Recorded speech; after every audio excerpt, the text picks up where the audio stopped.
अकोला से खबर है, जहां जिले में युवा प्रतिभाओं को मंच देने के उद्देश्य से जिला युवा महोत्सव का विधिवत शुभारंभ वसंत देसाई स्टेडियम में धूमधाम से किया गया। कार्यक्रम का उद्घाटन जिला कलेक्टर वर्षा मीना ने किया। उन्होंने कहा कि कला, खेल, नृत्य, लेखन जैसी गतिविधियों के माध्यम से युवाओं का सर्वांगीण विकास होता है और ऐसे महोत्सव नई प्रतिभाओं को निखारने में महत्वपूर्ण भूमिका निभाते हैं। युवा सेवा निदेशालय, जिला खेल अधिकारी कार्यालय और जिला खेल परिषद द्वारा आयोजित इस 2 दिवसीय महोत्सव में कविता लेखन, कहानी लेखन, भाषण, नवाचार सहित कई प्रतियोगिताओं का आयोजन किया जा रहा है। कार्यक्रम में जिला खेल अधिकारी डॉक्टर सतीश चंद्र भट्ट, श्री शिवाजी कॉलेज के प्राचार्य डॉक्टर रामेश्वर भिसे सहित अन्य गणमान्य उपस्थित थे।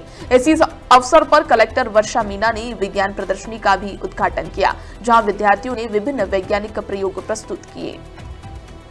विशेषता है भारत की, और वही उसी को उनको ही निखारने का काम ये युवा महोत्सव करता है। ओव्हरऑल डेव्हलपमेंटसाठी फक्त एज्युकेशन नाही, आपली हे सगळे ॲक्टिव्हिटीज पण इम्पॉर्टंट आहे, त्याच्यात आपले स्पोर्ट्स इम्पॉर्टंट आहे, ॲक्टिव्हिटी त्याच्यात नृत्य इम्पॉर्टंट आहे आणि ज्यांचे जे इंटरेस्ट आहे ते आपल्याला सगळ्यांना परस्यू केला पाहिजे। तो ये असे सगळे आपले मुलांना एक प्लॅटफॉर्म हा मंचवर दिला गेला आहे आणि एकदम चांगला उमदा दर्जाचा जो आज मी कल्चरल इव्हेंट येथे बघितला आहे, त्याच्यात राजस्थानच्या फोक डान्सवर जो डान्स केला आहे आमची दोन बालिकांनी, ते बघून मला खूप छान वाटलं। कारण मोस्टली काय होते की नाही, महाराष्ट्राचे फोक कल्चरल डान्सवर आम्ही परफॉर्म करतो, पण त्यांनी ते राजस्थानी फोक डान्सवर त्यांचं प्रदर्शन बघून एकदम चांगला वाटलं आणि एकदम क्वालिटी एकदम चांगली होती। मला असं वाटतं की नक्की